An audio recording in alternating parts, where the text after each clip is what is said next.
Shalom, jemaat yang dikasihi Tuhan, kita bertemu lagi di dalam Bincang Health Talk.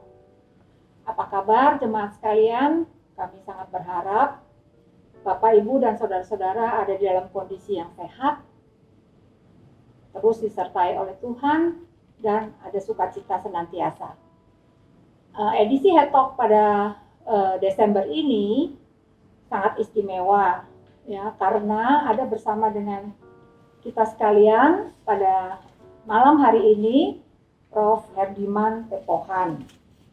Ya, Prof. Herdiman adalah seorang profesor di bidang penyakit infeksi tropis. Dan kita bersyukur karena Prof. juga adalah anggota jemaat di Gereja Kristus Ketapang. Pada malam hari ini kita akan berbincang-bincang seputar permasalahan yang masih kita alami sampai saat ini, yaitu pandemi COVID-19. Ya, terkhusus pada malam hari ini kita akan coba berbincang-bincang ya Prof. Baik. Mengenai apa itu tes, ya. Kadang-kadang kita juga bingung kan, apa itu rapid test, apa itu swab test, dan kemudian yang juga akan beberapa minggu atau beberapa bulan ke depan ini adalah seputar mengenai vaksinasi. Nah, sebelum kita akan mulai membahas pertanyaan-pertanyaan ya Prof yang kita sudah kumpulkan dari jemaat-jemaat, mungkin Prof bisa memberikan presentasi singkat mengenai permasalahan COVID ini kali Prof. Baik, terima kasih Dr. Silvi. Dunia saat ini mengalami musibah.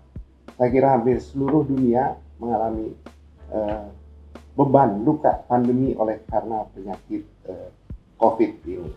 Sebetulnya penyakit COVID ini kita mulainya adalah dari Wuhan, ya, dan mulai masuk ke Indonesia kira-kira di bulan Maret, dan penyakit itu berkembang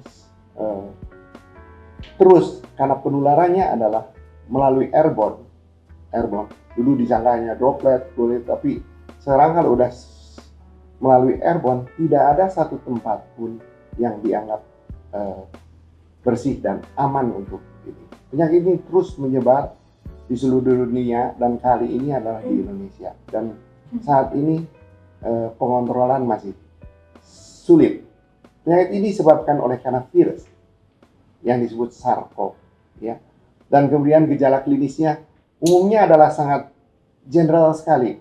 Kadang-kadang orang itu hanya mengalami demam, sakit tenggorokan, maupun penciumannya terganggu, atau kadang-kadang disertai perutnya kembung, mules, pencret. Tapi ada juga orang yang tanpa gejala, paling hanya lemes-lemes saja dan dia bisa kena. Yang ekstrim bisa berat. Jadi gejala bisa ringan dan bisa berat. Kami aja yang dokter yang berkecimpung di bidang infeksi, kadang-kadang kejebak bahwa kita perlu pemeriksaan laboratorium di mana kita meragukan. Apalagi kita di Indonesia ini di daerah tropik. Saat ini kalau lagi musim hujan, tentu kalau kita ngadepin panas, kita berpikir satu adalah tifus, kedua adalah demam berdarah, dan ketiga adalah COVID. Dan mungkin kali ini adalah kita balik. Penyakit COVID ini sulitnya adalah membuat defect di lingkungan. Jadi kalau seseorang di satu keluarga kena COVID, lingkungan keluarga itu udah otomatis akan mengalami hurt, yaitu luka. Nah, lingkungan dia harus di swab dan dia harus jaga, dan orang yang mungkin aja harus dilakukan diisolasi. Di samping pasiennya sendiri harus diisolasi. Nah, itulah kenyataan yang akan kita hadapi. Ada beberapa pemeriksaan sebetulnya yang akan bisa membantu. Pemeriksaan itu yang pertama adalah screening. Screening bisa dilakukan, bisa yang dengan memakai tes pack atau bisa melakukan serologi. Tapi screening tes serologi itu hanya untuk mendetek apakah orang itu pernah kontak dengan virus SARS-CoV atau tidak. Ya, jadi tujuan daripada screening itu hanya untuk menunjukkan bahwa orang itu kontak. Dan pemeriksaan ini, terutama yang positif, tentu harus di follow up. Ada dua pemeriksaan, pemeriksaan antigen ini, yaitu pemeriksaan antigen biasa dan swab. Pemeriksaan antigen kepekaannya hanya paling kira-kira 70%, tapi harganya murah. Jadi mungkin kira-kira sekitar 500 ribuan. Tapi kalau yang swab itu lebih mahal. Swab tentu lebih tajam karena seringkali swab itu karena dia kepekaannya hampir mencapai 80-90%. Ya. Jadi swab maupun pemeriksaan antigen dua itu adalah kepentingannya satu adalah mendiagnosis dan kedua apakah kalau sudah memang dia kena COVID apakah orang itu menular atau tidak. Jadi bisa aja orang itu bawa swabnya udah negatif tapi sebetulnya orang itu masih menderita. Ya, nah kita bisa lihat orang itu bahwa orang itu sudah sembuh atau tidaknya dari pemeriksaan CT scan atau boleh dipakai pemeriksaan yang sederhana yaitu pemeriksaan toraks foto aja. Ya, memang pemeriksaan ini harganya cukup mahal difasilitasi oleh pemerintah, tapi pemeriksaan ini sangat penting sekali karena penyakit ini pemerintah saat ini berusaha mendeteksi di mana orang itu yang swabnya positif karena dia merupakan satu sumber penularan dengan biaya berapapun dia harus deteksi dan dia harus diisolasi supaya jangan sampai menyebar membuat lingkungannya agak terganggu sehingga penularannya itu akan bertambah hebat. Kita tahu bahwa di dunia ini saat ini sampai semua negara cukup headaches untuk mengontrol penyakit ini. Terima kasih barangkali itu dulu supaya tadi menarik ya Prof yang Prof bilang mengenai tes itu ya, rapid dan swab. Nah kadang-kadang kita sebagai orang awam ya Vi ya, itu kan agak membingungkan ya, maksudnya ada yang dibilang rapid tes darah kapiler, ada yang bilang rapid test itu darahnya harus darah vena, kemudian juga dibilang ada rapid antigen, seperti begitu ya nggak Vi? Betul. Jadi kita biasanya tuh Prof, kita orang awam taunya rapid yang paling gampang kan di ujung jari. Terus kita taunya serologi. Jadi ini dulu yang dua ini sebenarnya lebih efektif yang mana? Atau kita sebaiknya langsung aja tuh ke PCR atau swab yang 450 atau 500 ribu itu cukup. Nah itu kita kadang agak bingung tuh Prof. Nah rapid test itu memang yang dulu adalah berupa test pack. Jadi semua IgG, IgM ya, itu. yang akut dan yang kronik itu terdetek. Tujuannya sebetulnya hanya untuk screening, untuk case finding. Jadi nyari pasien, untuk nanti sesudah itu nanti didetek. Kemudian ternyata tes serologi itu sering error. Serologi ya? Bukan, tes yang dari ujung jari itu. Kemudian timbul tes serologi yang dikeluarin Abbott. Itu bisa mendetek secara kualitatif IgG maupun IgM-nya. Nah ini katanya lebih peka, sekitar 60-70%, tapi apapun dia tidak akan mendetek orang itu men-trace bahwa orang itu kena. Kalau untuk orang itu kena adalah pemeriksaan yang paling murah adalah antigen. Antigen itu cuma detek antigennya aja. Swab. Nah bukan, antigen pakai swab tapi pakai antigen. Biayanya lebih murah, pemeriksaannya cuma 2 jam, 3 jam. Kalau swab itu rata-rata umumnya yang sekarang 1 hari. Ya rata-rata 1 hari, kecuali ada beberapa pemeriksaan yang bisa lebih cepat 2 jam tapi biayanya tinggi sekali. Ya, jadi bisa 2 jam itu pemeriksaan swab itu bisa 2 jam. Ya, bisa kita lakukan seperti di sini kita lakukan hanya di Medistra yang bisa 2 jam itu. Biasanya mereka untuk keperluan-keperluannya operasi. Kalau orang itu mau operasi mendadak, ya toh. Dan kemudian apakah orang itu misalnya ada kepentingan yang lain sekali harus ketemu dengan penyebab tertentu, tapi biayanya sangat mahal itu 4-5 juta. Wow. Kalau untuk ini kan yang swab biasa itu kan rutin 1 juta harganya. 600 ya 800-an lah sekitar segitu. Ya. Jadi jelas sekali bahwa di sini untuk menentukan orang itu menular atau tidak itu adalah swab penting. Ya, di bawahnya itu rankingnya adalah antigen.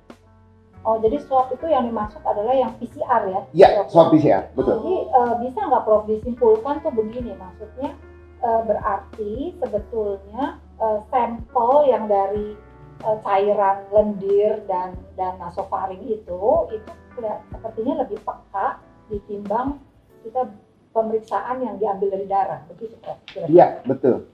Gitu ya. Karena gini, kalau swab itu bahwa orang itu kalau udah mulai kena, biasa inkubasi periodnya sekitar 1 minggu. Jadi orang itu kalau habis kontak, dalam seminggu kalau dia mau kena, udah pasti di swab itu ada. Karena serologi itu hanya kalau orang itu kontak, dan sebetulnya baru muncul serologi itu, kalau lihat di grafiknya adalah kira-kira baru sekitar 2 mingguan baru muncul. Kalau di swab itu 5 hari atau sekian udah lebih.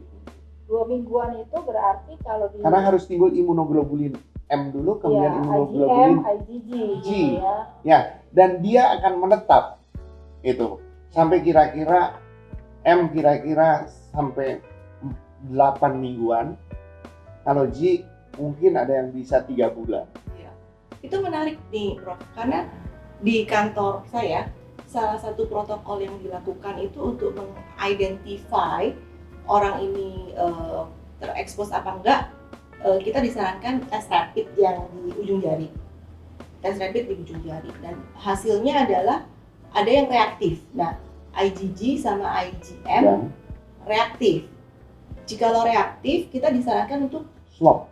Nah, Ya, sebaiknya langsung atau tunggu 7 hari. Langsung. Oh, langsung. Harus langsung. Harus langsung. Berarti orang itu sudah kenanya lebih dari 10 hari. Oh, udah lama ya? Udah lama berarti orang. Nah, setelah di swab, di PCR, dia negatif nih. Ya. Cuman interestingly, di saat 2 minggu kemudian tes rapid lagi, IgM-nya masih muncul, IgM sama IgG. Nah, itu berarti perlu Betul. swab lagi atau gimana? Betul. Orang itu yang dengan IgG atau IgM itu, IgM itu bisa menetap. IgM adalah kira-kira bisanya sampai sekitar 8 mingguan sampai kira-kira ya mungkin 8 minggu sampai 10 minggu lah. 12 minggu lah, mungkin 2-3 bulan. Kalau G lebih lama ya. Jadi orang itu kalau udah itu kan hanya untuk screening tes karena murah. Iya, murah. Cuma 100. Jadi selalu bahwa screening test dengan rapid test, baik tes pack maupun serologi tetap harus diikuti dengan swab. Harus diikuti dengan swab. Jadi mungkin supaya murah aja, supaya efisien. Kan kalau semua di screening swab itu paling misalnya dari 100 dapatnya 5 itu kan mahal sekali. Untuk Iya. hitung-hitungan secara public health, ekonomi ya. Ya. Jadi akan merugikan sekali. Jadi kita colong dengan yang ini. Sebenarnya antara swab itu apakah antigen dan PCR, yang paling baik lah PCR. Cuma kan bedanya 300.000 kalau untuk 1 juta orang kan Iya. besar sekali. Ya. Dan apakah Prof menyarankan kalau setelah dia di PCR negatif, 2 minggu kemudian rapid dan masih reaktif, Ya. jadi sebaiknya PCR lagi? Enggak, cukup Nggak aja usah. 1 kali. Cukup PCR sekali. satu Cuma kali. orang itu pernah kontak Oh, dan saat ini rupanya nggak sakit dan kemudian dia punya kekebalan sendiri. oh, Ya. oke. Sebetulnya kalau ingin tahu orang itu sakit nggak sakit yang IgM, even PCR-nya ini harusnya di scanning paru-paru. Itu kadang-kadang ada di terus paru-parunya. paru-paru ya. Tapi orang itu nanti akan bisa sembuh sendiri. Akan bisa sembuh sendiri. Ya kalau di scanning itu ada. Sampai sekarang nih, saya dapatkan pasien-pasien yang sesudah sembuh, swabnya udah negatif, ya di paru-parunya itu masih ada. Dan nanti kalau kita cek dalam 2 minggu, IgG, IgM-nya pasti positif, dan kemudian CT-nya masih ada kelainan. Sampai satu waktu M-nya hilang, di paru-parunya udah bersih, baru G. Saya sebagai dokter, untuk menilai orang itu sembuh atau tidak, saya melihat scanning. Kalau PCR, hanya kebutuhannya apakah orang itu menular lagi untuk lingkungan atau tidak. Ini kebetulan kan karena public health kepentingannya lebih banyak daripada individu. Karena itu memang dikatakan bisa sembuh sendiri kalau tidak diobatin katanya, bahwa nanti dengan herd immunity. Tapi hati-hati pada orang tua. Itulah makanya timbul isu di Tiongkok, orang kok udah sembuh bisa umurnya kurang dari 10 tahun atau 15 tahun. Saya kira kalau dokternya agak jeli, harusnya dilihat penyembuhan seseorang CT scan. Gitu ya. Ya. Berarti Prof kalau seperti itu, misalnya ya kayak kasusnya Evi tadi, itu sebaiknya apa yang kita lakukan tuh terhadap orang yang seperti itu? Apakah itu termasuk orang yang OTG? Dia juga harus dikarantina karena kan dia nggak ada gejala, tetapi hasil tesnya PCR-nya negatif, tapi rapidnya rapidnya reaktif. Dia bukan reaktif. OTG. Jadi dia nggak OTG. OTG. Yang OTG itu yang swabnya positif dan orang itu tanpa gejala. Nah itulah yang sekarang misalnya banyak di lapangan, itulah yang makanya seringkali diambil, dikumpulkan, diisolasi di Wisma Atlet itu. Karena dia itu berbahaya untuk lingkungan, tidak untuk dirinya. Dia menularkan. Dia sangat menularkan sekali. Jadi kalau yang PCR-nya negatif, Ya, tapi misalnya aman, udah untuk lingkungan. rapidnya tetap Nggak masalah. reaktif, nggak masalah Nggak ya. masalah. Even Jadi- IgM-nya nyala Meskipun nggak masalah. IgM-nya. Oh, jadi mereka Cuma maksudnya- saya sebagai dokter memperingatkan, hati-hati kalau yang IgM-nya positif, coba di-scan. IgM itu always relate ke IgM, COVID atau enggak? IgM, IgG related to the COVID, sama COVID. Cuma IgM itu timbul kalau orang itu masih ada virusnya di dalam barangkali. Virus COVID. Virus COVID masih Oke. akut. Ya. Kemudian kalau misalnya udah kebal, udah bersih sekali antigennya. Kan bisa antigennya itu ada virus yang masih hidup, ada yang bisa yang mati kan, itu kan semuanya. Makanya waktu di pemeriksaan swab itu yang paling rendah justru paling bahaya. Rendah itu pakai CT threshold. Itu kan diputar. Kalau rendah udah muncul, wah ini virusnya banyak. Sekarang kasih batasan dulu Jadi pernah jumlah virusnya itu sangat Virus, pengaruh. ya. Ya. 40 lebih aman. Pernah ada isu di kedokteran, 30 juga aman. Sebab kenapa? 30 aja sebetulnya sisanya itu adalah udah virus-virus yang mati. Nggak berbahaya, nggak nularkan. Sehingga kita sempat ada yang pakai standar CT threshold-nya 30, ada yang pakai standar CT threshold-nya 40. Ya, itu tapi tergantung. Saya tahu di tempat saya dalam di Medistra selalu pakai 40 karena kita udah mau presif aja. Itu isu sih di ilmu juga.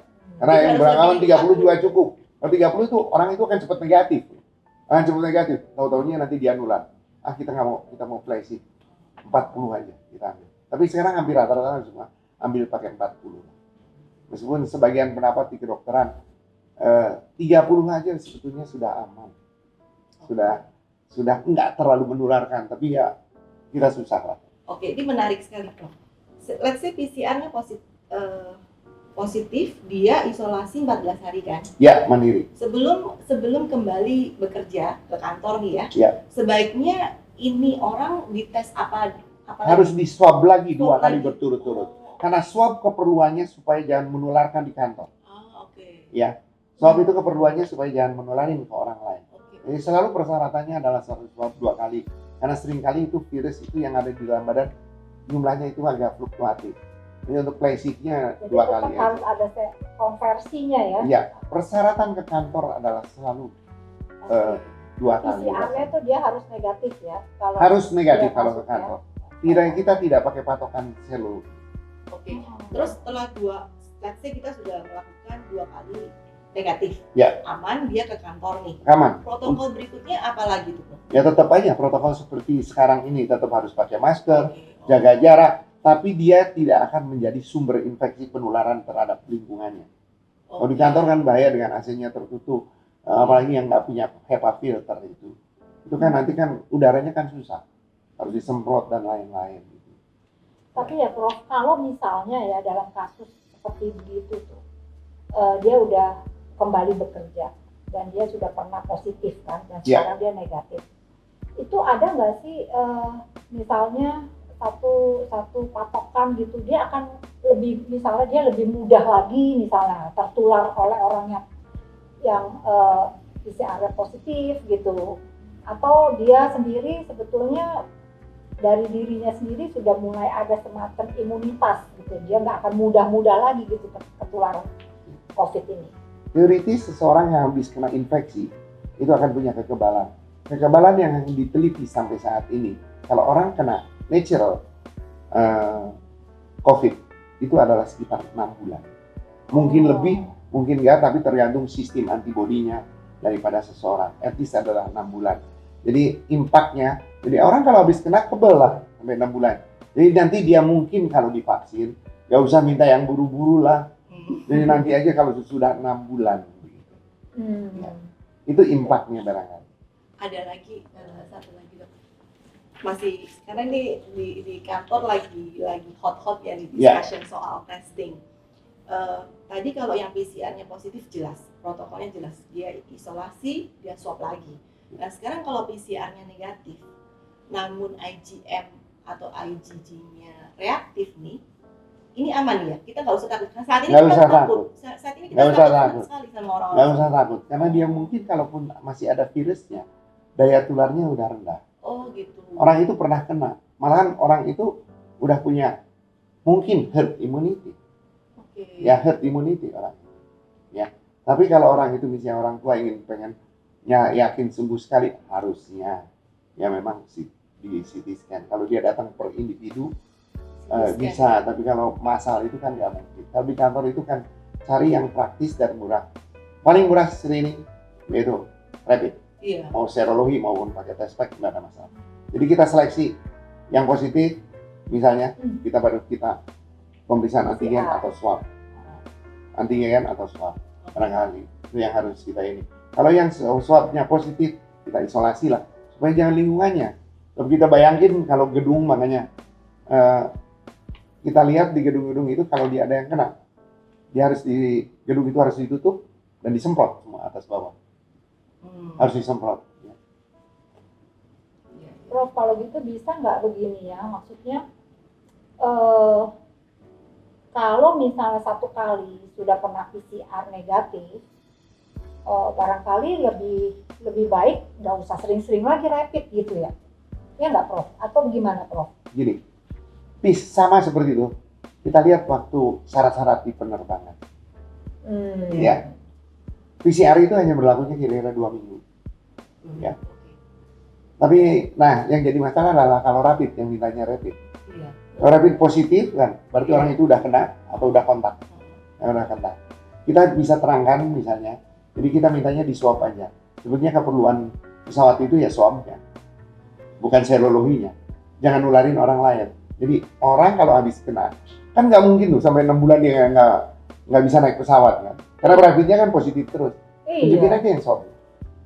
Tunjukin aja yang swab. Oh. Jadi swab itu hanya berlaku kalau orang itu misalnya hanya screening. Paling banter ada 2 minggu, 3 minggu. Kan bisa aja ketularan lagi. Ya atau dari yang lain. Gitu. Jadi makanya selalu bawa persyaratan kan zaman dulu waktu zaman ketat-ketatnya. Jadi paling lama adalah 2 minggu gitu. Ya, 2 minggu itu harus di.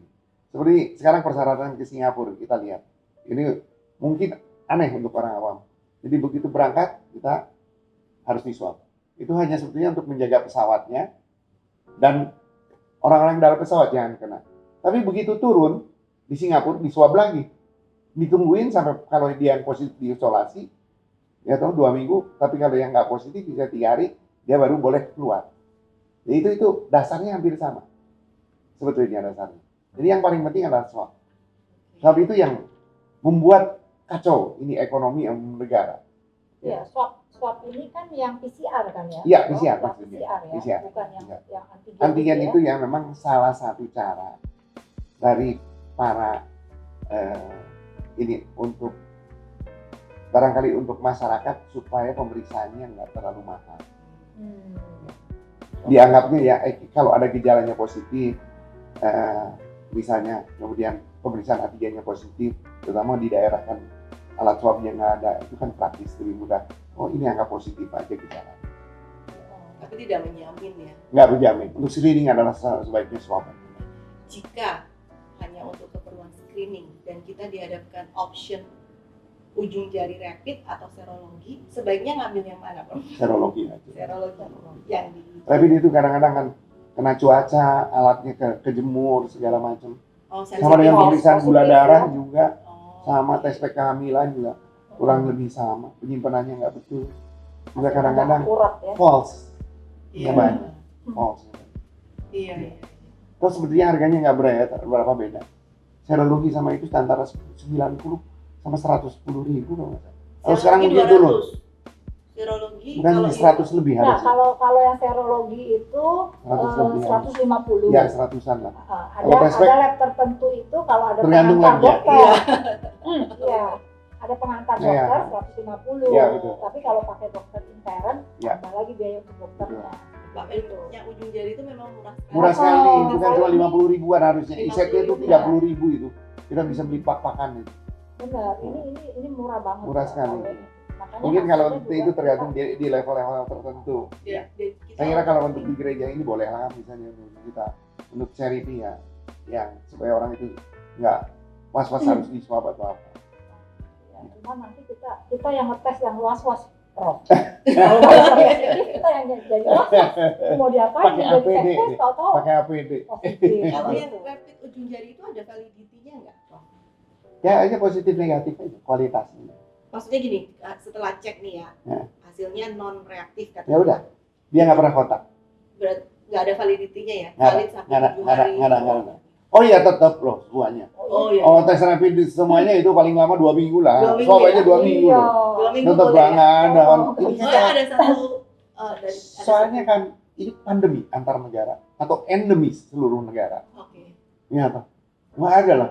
Nggak ada yang bisa ngejamin terus-terusan. Oke. Iya, Paling hanya jadi 2 minggu. mindsetnya itu kayaknya ini virus tuh udah ada di sekitar Udah di kita sekitar. gitu. Hanya kita bisa Oh. nyatakan, adik saat ini tidak pernah kontak terhadap COVID. Saya nggak tahu besok, saya nggak tahu lusa. Iya, nggak bisa Iya. kontrol. Nggak bisa. Nggak bisa tahu Menjamin. gitu. Kita Iya. ketemu siapa, Betul.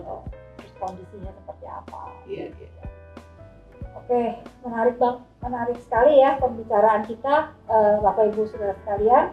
Nah, sekarang kita akan coba begini nih Prof, mengenai vaksinasi, ya. Jadi secara awam itu juga kan banyak pendapat itu seolah-olah kalau sudah divaksin itu berarti sudah kebal nih, seperti begitu. Itu gimana tuh Prof? Penjelasannya untuk kita semua. Baik, vaksin itu adalah untuk mencegah supaya kita ini kalau ketemu dengan virus, barangkali kalaupun kena tidak berat, tapi atau kalau kena tidak berat ataupun tanpa gejala. Itu kan sama dengan kalau di penyakit infeksi itu adalah musuh sama benteng. Ya toh? Jangan mentang-mentang udah divaksin, kalau musuhnya banyak kan bisa juga kena, tapi mungkin kenanya ringan, atau barangkali nggak akan kena, ya. Atau mungkin juga pun kalaupun kena biasanya tidak ada gejala, barangkali di swabnya bisa positif, tapi orang itu tanpa gejala, bisa. Tapi yang jelas tujuannya adalah jangan berat, jangan sampai mematikan. Itu sebetulnya tujuan daripada vaksin itu, ya. Nah sekarang siapa-siapa yang harus divaksin itu adalah hampir semua masyarakat yang harus divaksin baiknya. Cuma sekarang ini lagi dilema, bukan di Indonesia atau aja tapi di seluruh dunia, ya, mengenai vaksin ini. Vaksin yang akan keluar adalah satu dari virusnya yang dimatikan, ada yang dari protein, ada yang dari DNA atau RNA vaksin itu. Jadi ada beberapa macam vaksin, tapi kita jangan berharap yang udah muluk-muluk lah. Rasanya yang akan masuk ke kita, ini tiap kali berubah terus-terusan, baik di birokrat maupun di seluruh dunia. Sekarang, sebenarnya vaksin yang sudah ada di sini adalah vaksin yang dilemahkan. Barangkali pemerintah juga ada sedia, barangkali yang tadinya mau dilepas akhir November, tapi rupanya mundur. Yang paling aman adalah yang barangkali dari DNA RNA. Yang dari DNA RNA itu yang mungkin akan masuk ke kita adalah dari Pfizer. Dari AstraZeneca. Ya, dari Pfizer mungkin enggak, karena penyimpanannya harus minus 80 derajat. Makanya pemerintah merencanakan untuk vaksin, terutama orang-orang muda yang bisa jadi sumber, ya toh, penularan dan yang mobilitasnya tinggi ini. Makanya pemerintah kan mengarahkan untuk yang divaksin itu, yang pertama tentu petugas kesehatan, pasti yang muda-muda lah yang di sana. Yang kedua adalah pegawai negeri barangkali, kemudian pegawai bank barangkali, kemudian tentara atau polisi, dan mereka masih kuat karena barangkali vaksin yang dimasuk ke kita ini adalah vaksin yang dilemahkan. Dan barangkali untuk kalau itu aja sudah di-cut sebagian, mudah-mudahan pandemi ini nggak begitu hebat kejadian.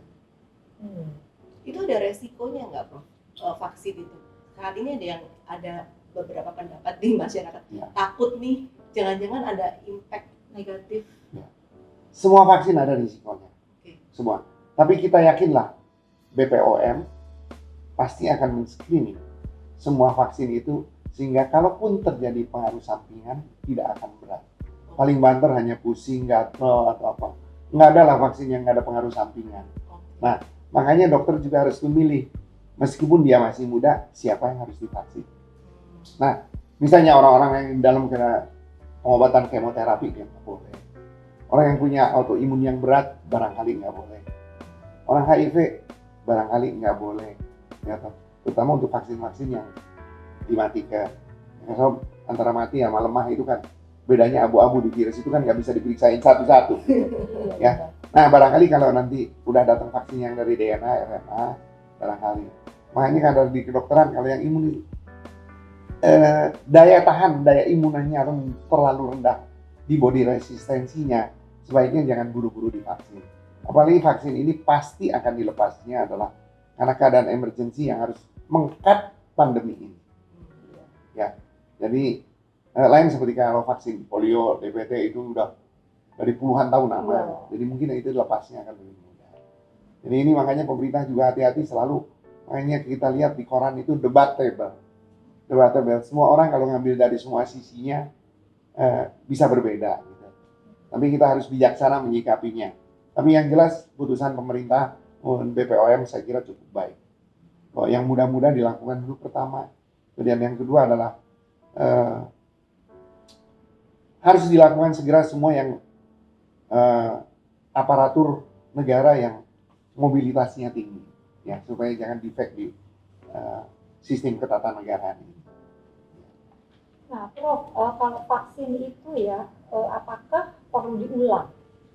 Itu seperti apa? Kelihatannya vaksinnya akan yang akan datang ke sini adalah rata-rata bisa harus diulang, di booster.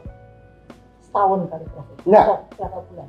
Oh. Yang pertamanya aja harus ada di booster, ada yang 2 kali pemberian, ada yang 1 kali pemberian.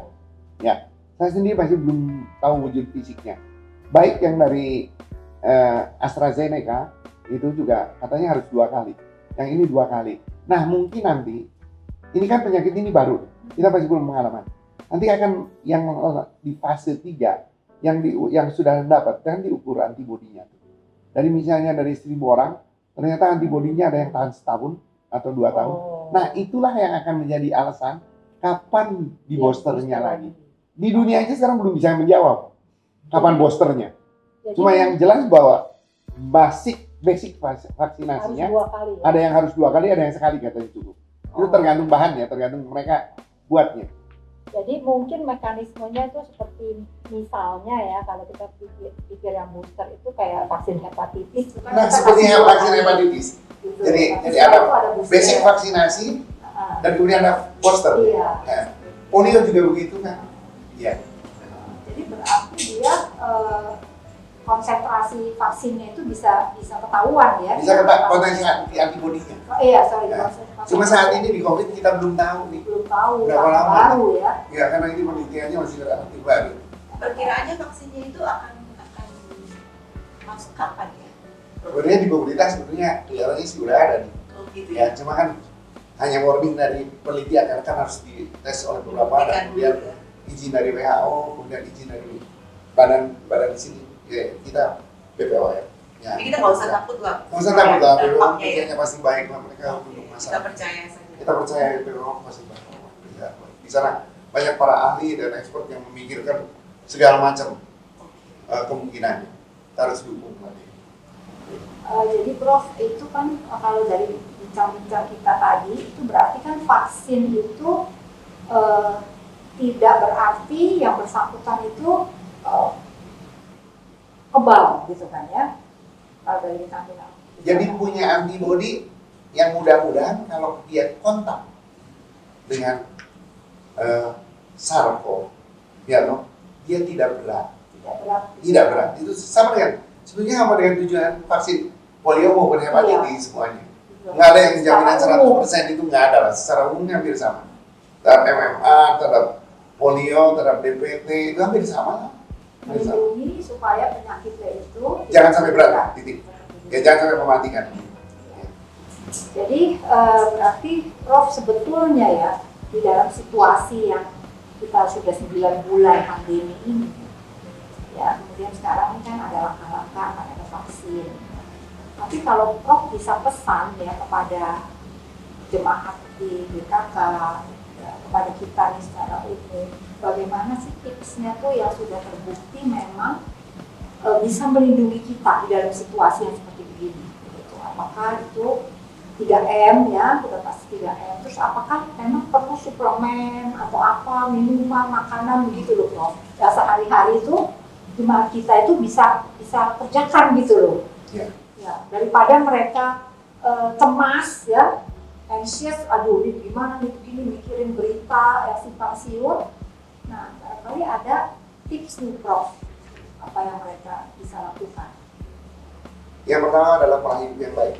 Saya kira tentu pola hidup yang baik untuk menghadapi virus ini adalah kita tentu pakai masker, jaga jarak, dan hati-hati dengan ruangan-ruangan yang tertutup. Dan kemudian kalau tidak ada kepentingan yang khusus, saya kira lebih baik jangan. Ya, sama seperti hal umumnya yang didengungkan oleh pemerintah. Dan yang kedua, kalau begitu ada kesempatan vaksinnya. Ya. Terutama yang mereka yang kawan-kawan yang 18 tahun sampai umur ya 59 tahun. Karena yang sisanya itu mudah-mudahan karena kelakuan yang muda-muda inilah yang bisa akan melindungi yang paling muda sekali atau yang udah tua juga. Ya. Oke. Terus kalau makanan itu kita mesti panasin ya Prof? Apakah benar makanan itu mesti dipanasin? Apalagi kita sering beli dari itu ya ojol ya. Ya betul. Jadi kalau kita beli makanan dari ojol, hati-hati. Jelas kalau makanan yang mentah itu virus akan di situ bisa bertahan lama. Jadi dari mulai itu bungkusannya datang, kalau makan ya yang panas pasti lebih aman. Ya. Kedua, kalau kita melalui barangkali online, barangkali kalau datang sebaiknya tutupnya atau bungkusnya dibersihkan. Saya kira itu salah satu, hati-hati lubang-lubang itu yang sering kali. Iya. Atau kalau kita makan di luar, kita habis kerja dari pagi sampai siang, terus makan misalnya di bawah, itu mukanya, badannya masih penuh sesuatu, barangkali kontak dengan lingkungan. Karena ini sekarang sudah airborne, kemudian dibuka, makan, masuk dari baju-baju kita sekarang. Tapi dia kalau masuk ke saluran pencernaan nggak mati ya Prof? Enggak, kan takutnya nyangkut di situ kan bisa Takut juga terhirup. tenggorokan ya? Iya, Oh. terhirup. Virus ini bisa ke pencernaan, kan bisa keluar dari kotoran. Oh begitu Nah, ya? yang paling lama itu hilangnya dari kotoran virus ini. Aduh. Dia dari udara lebih cepat, tapi dari feses itu lama itu. Lama. Oh makanya kita disaranin kumur ya? Ya, Oke. kumur salah satu ada untuk membersihkan ininya kalau habis pergi atau apa, ya. Nggak pakai antiseptik. Antiseptik ya? Oke. Jadi air garam aja kata. Kalau garam aja lah yang paling murah lah. Kalau betadin kan cukup mahal juga. Ya, kita pakai yang murah. Kira-kira cukup ya? Masih ada Satu lagi. masih ada. Salah satu precaution atau men-screening orang kalau ke mall atau kita ke kantor atau ke pabrik tuh Prof, kita kan detect temperatur. Betul. Nah supaya cepet kan kita pakai termogan. Nah cuman kita dari pengalaman nih Prof, termogan ini keakuratannya terjamin nggak sih? Soalnya kadang kita menemukan case, lah ini kok 38 ya, tapi orangnya nggak merasa demam. Nah menurut Prof gimana? Sebaiknya Memang susah, termogan itu kan sama dengan temperatur di tiang atau di mana. di tangan atau makanan yang di Kasar kalau dipakai terlalu lama, kadang-kadang Error dia. error. Ya. Ya. Jadi memang kita harus kembalikan ke badan yang menstandarisasi alat itu. Oke. Ya, karena satu waktu alat-alat begituan kan dipakainya masa. Seringkali error. Sebaiknya distandarisasi ke, tanyakan aja ke pabrik, ke yang menjual alat itu. Itu susah ya Prof. Jadi Agak susah. Atau di itu ya 2 kali kali ya. Makanya semua yang digital juga kadang-kadang kan iya. masa pakainya nggak ada batasnya. Terus ada yang di tangan itu gampang banget ya, itu akurat ya Itu sih? hanya screening aja sih. Hanya keperluannya screening aja lah. Jadi kita kalau ke mall, supermarket berarti nggak menjamin juga kita aman. Barangkali kalau ekstrim sekali lah 38, 39. Saya mestinya kalau Iya. kan ada beberapa orang barangkali yang terlalu baru barangkali memasak itu panas 38 jalan-jalan di Iya. mall. Mestinya juga dari situ aja kan kita ini screening itu apakah yang disebut nggak ada gunanya ada, tapi Ya kalau bisa sih masing-masing keluarga punya satu. Jaga diri sendiri aja lah. Saya kira. Jadi dia bisa klinik sendiri. Kalau misalnya dia bisa ada orang 38 masih ke sana ya mungkin ada, tapi mungkin di levelnya juga lain. Terima kasih banyak membantu informasi. Makasih. Prof, terima kasih sekali untuk sudah hadir untuk bincang-bincang dan kami sangat tertolong ya Vi ya. Iya. Jadi mengklarifikasi banyak isu-isu, banyak pertanyaan-pertanyaan gitu yang sehari-hari kita hadapi. Nah, kira-kira ada nggak nih Prof closing statement untuk di beberapa yang kayak itu juga yang kurang sehat, terus ada kecemasan seperti itu. Saya kira dalam situasi pandemi ini kita harus jaga diri, jaga kesehatan, ikuti badan-badan atau instruksi dari pemerintah, badan yang berwenang maupun pemerintah, petunjuk-petunjuk, tolong diikuti karena untuk menjinakkan pandemi ini agak sedikit susah. Jaga diri kesehatan masing-masing. Yang pertama adalah olahraga, dan yang kedua barangkali hidup yang sehat, menjemur dan lain-lain. Dan barangkali kata keilmuan bahwa vitamin C, D, zinc katanya ada manfaatnya. Itu aja barangkali. Terima kasih banyak ya, Prof. Bapak Ibu dan saudara-saudara sekalian, dengan closing statement Prof. Herdiman, maka berakhir juga acara bincang-bincang Health Talk kita episode kali ini. Ya, kami sangat bersyukur kalau kita semua bisa terlibat di dalam bincang-bincang ini. Akhir kata, selamat merayakan Natal bersama dengan keluarga. Ya, stay healthy dan stay happy.